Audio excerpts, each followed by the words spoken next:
اسی طرح جو ہے اب آئیے عشر ذوالحجہ کی طرف جاتے ہیں اور اپنی بات کے خاتمے کی طرف جا رہا ہوں کہ یہ تو پوری باتیں میں نے لے لی، اب وہ 10 دن کے بارے میں ہم بات کرتے ہیں۔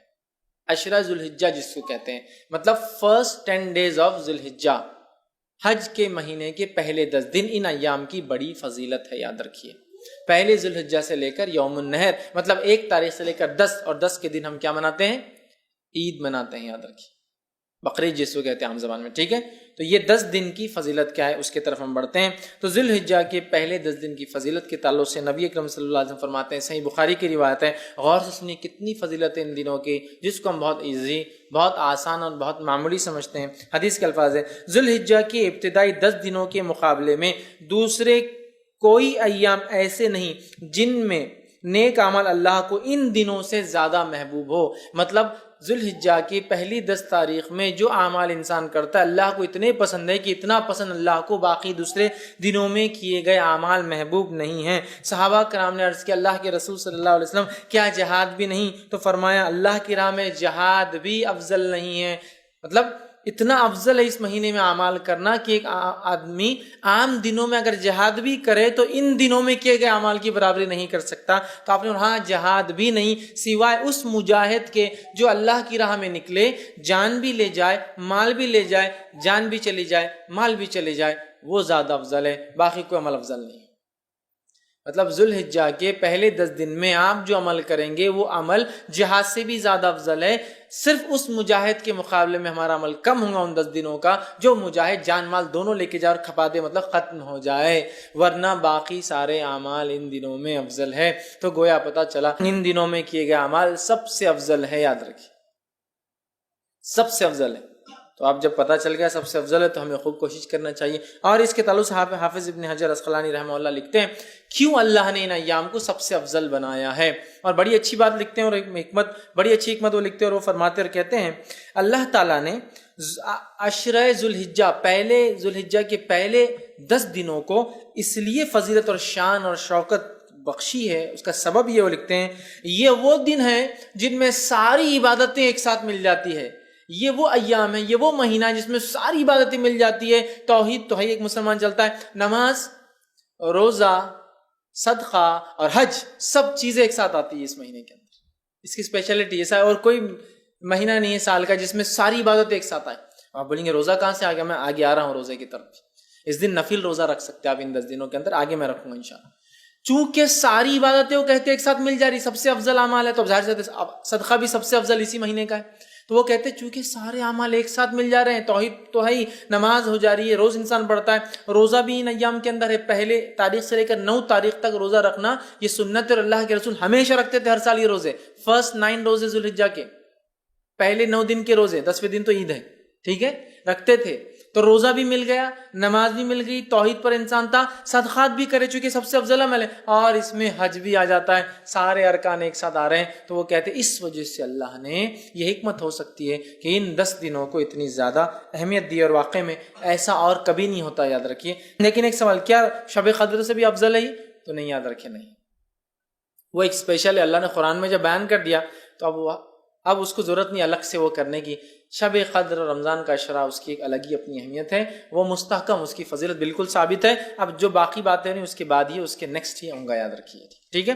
تو سب سے افضل ہے، تو ان ایام میں ہمیں خوب سے خوب زیادہ زیادہ عمل کرنا چاہیے۔ اب وہ جو تکبیرات وغیرہ میں نے کہی تھی روک دیا تھا، ایام تشریق میں کرنا ہے، اب عشرہ ذوالحجہ میں بھی تکبیرات کو کہنا ہے، اور پورے 10 دنوں تک، اور باقی کے 3 دن۔ تو آئیے وہ تکبیرات میں سب سے پہلے ہم خوب تکبیریں کہیں۔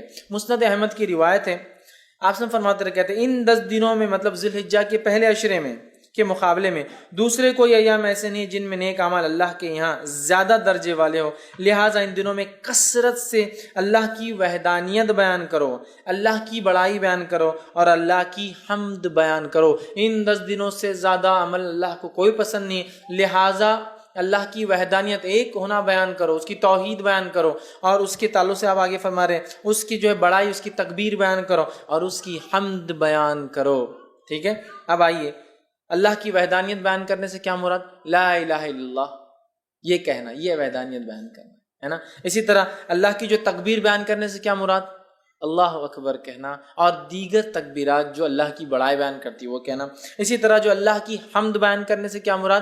اس کی تعریف بیان کرنا، ہر چیز کے اوپر اس کی پاکی اور اس کی تعریف بیان کرنا، یہ اس سے مراد ہے۔ اور پہلے ذوالحجہ سے لے کر 10 ذوالحجہ تک جو تکبیرات کہتے ہیں ان تکبیرات کو مطلق کہا جاتا ہے، یاد رکھیں۔ تو پہلے ذوالحجہ سے لے کر 9 ذوالحجہ تک جو تکبیرات انسان بیان کرتا ہے اسے تکبیر مطلق کہتے ہیں، مطلب وہ تکبیریں جو مطلق ہیں۔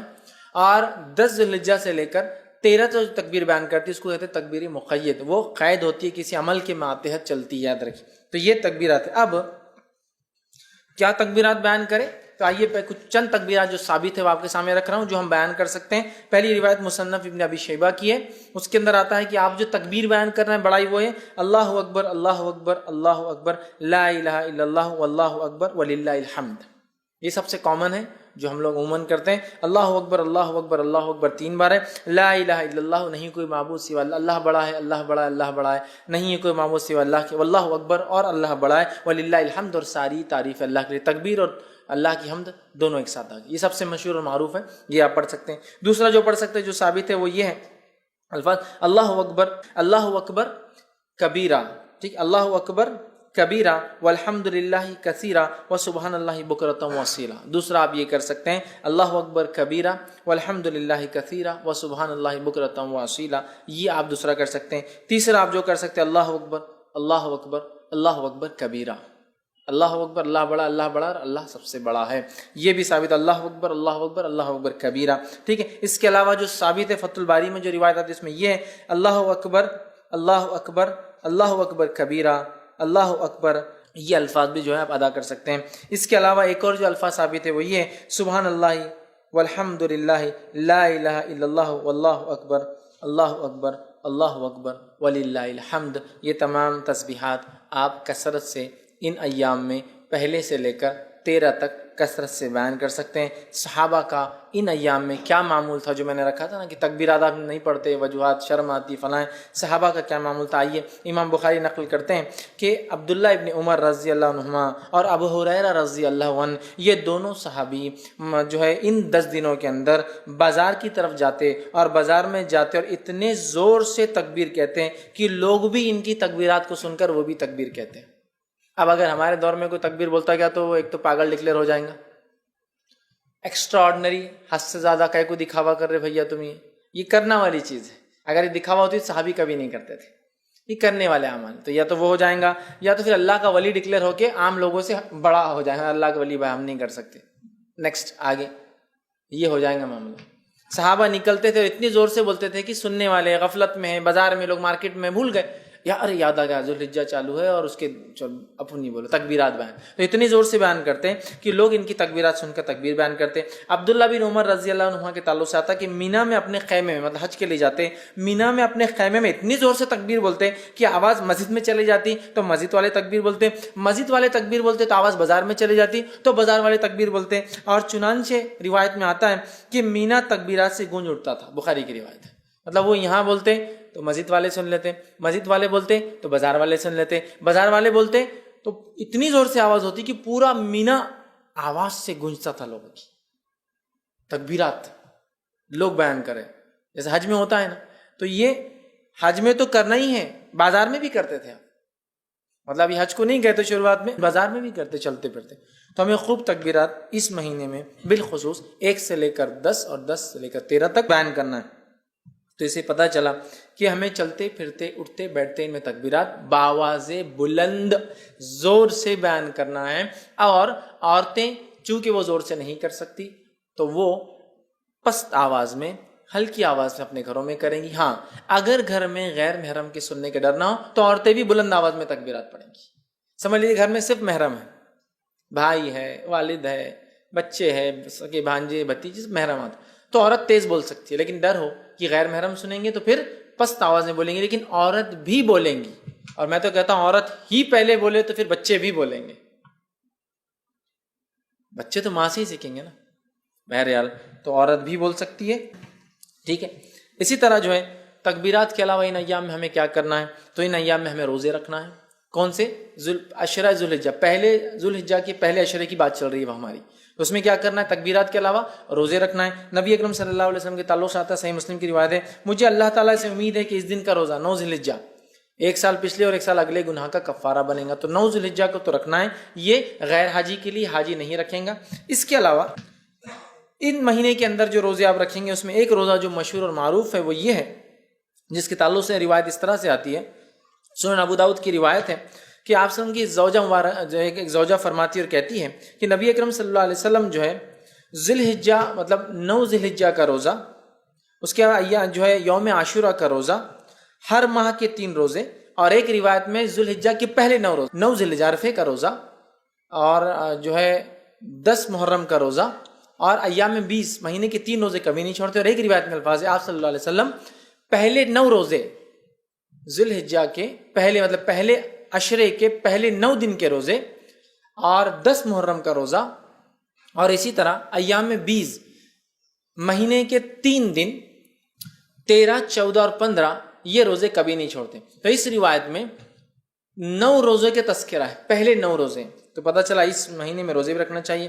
مسند احمد کی روایت ہے، آپ نے فرمایا کہ تعلق سے آتا ہے، فرمایا آپ صلی اللہ علیہ وسلم کبھی 4 کام نہیں چھوڑتے، عاشورے کا روزہ، عشرہ ذی الحجہ کے 9 روزے مطلب پہلے عشرے کے 9 جو ہے دن کے جو ہے فاسٹنگ روزے، اور مہینے کے 3 روزے آپ صلی اللہ علیہ وسلم، اور فجر کی 2 سنتیں، 4 عمل کبھی نہیں چھوڑتے۔ اس میں بھی کیا آ گیا؟ 9 روزے آپ صلی اللہ علیہ وسلم کبھی نہیں چھوڑتے تھے۔ تو عشرہ ذی الحجہ میں روزہ بھی رکھیے، تکبیرات، روزہ 9 روزے رکھ سکتے ہیں، 9 نہ بھی ہو پائے تو کم از کم ایک تو ضرور رکھیے، عرفے کے دن کا روزہ، ٹھیک ہے، یہ بھی جو ہے اس میں عمل کرنا ہے۔ اس کے علاوہ چونکہ اس مہینے میں کیے گئے سارے اعمال افضل ہے، لہٰذا نفل نماز کا خوب اہتمام کرے۔ نفل نماز کے فائدے جو آتے ہیں صحیح مسلم کی روایت میں اس طرح سے آتے ہیں، اللہ تعالیٰ کے لیے اپنے سجدوں کو لازم کر لو، بے شک جب بندہ سجدہ کرتا ہے تو اللہ سبحانہ تعالیٰ کہ اللہ جو ہے سجدے کے ذریعے اپنی طرف تیرا ایک درجہ بلند کرتا ہے، اور اس سجدے کے ذریعے تیرا ایک گناہ مٹا دیتا ہے، اور یہ سال کے ہر وقت ہو سکتا ہے۔ تو لہٰذا یہ نفل نماز کے فضائل ہے، تو خوب ان مہینوں میں کیا کریں ہم، زیادہ سے زیادہ پہلے تو 9 روزے رکھنے کی کوشش کریں، کچھ نہ تو ایک نفل نمازوں میں اہتمام، فرض تو بہرحال کرنا ہی ہے، اس میں کوئی شک ہی نہیں ہے، نفل نمازوں کا کثرت سے اہتمام، اسی طرح تلاوت قرآن کا کثرت سے اہتمام، اس لیے کہ ہر حرف پہ 10 نے کیے، اور اس سے زیادہ کیا بہتر ہو سکتا ہے کہ ہم ذی الحجہ کے پہلے عشرے میں یہ عمل کریں جو سب سے زیادہ افضل عمل ہے، تو آپ وہ کیجیے۔ صدقہ دینا، اس لیے کہ صدقہ ایک بڑا افضل عمل ہے، صدقہ بھی دیجیے، اس لیے کہ اس 10 دن میں کیے گئے عمل سب سے افضل ہے، لہٰذا خوب جو ہے